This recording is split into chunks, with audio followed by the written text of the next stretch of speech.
Isang mapagpalang araw po sa ating lahat. Ako po si Nicole Castillo and welcome po sa aking daily devotion. So, ang topic natin yan is the confrontation that revealed a traitor, Judas Iscariot.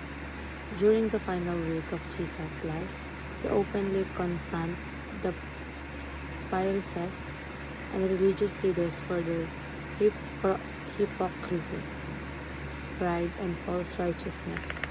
He exposed how they look holy on the outside but were corrupting on the inside. While Jesus was rebuking false religion publicly, betrayal was already growing privately in the heart of Judas.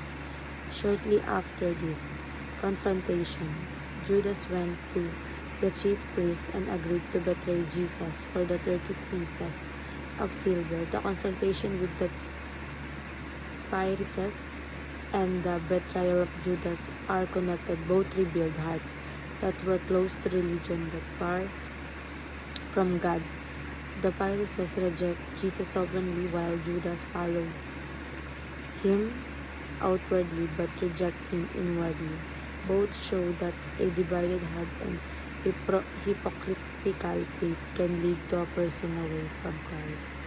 So, ayon po sa Matthew chapter 23 verse 1 to 36. So, babasahin ko lang po hanggang 4. So, then Jesus said to the crowd and to his disciples, the teachers of the law and the Pharisees sit in Moses' seat, so you must be careful to do everything they tell you, but do not do what they do, for they do not practice what they preach.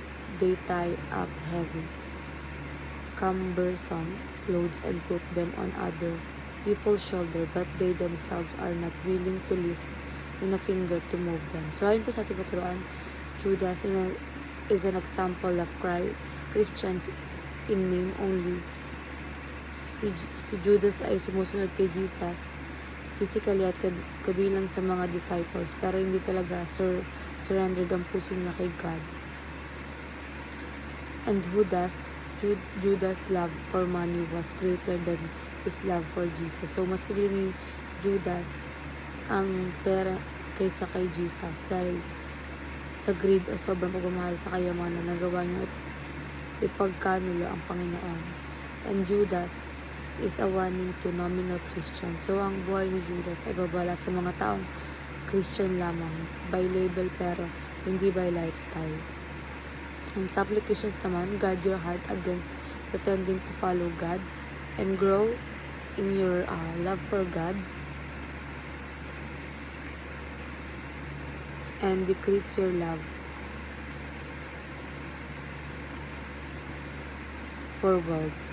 Give your life and your undivided heart to God. And ayun lang po, maraming salamat.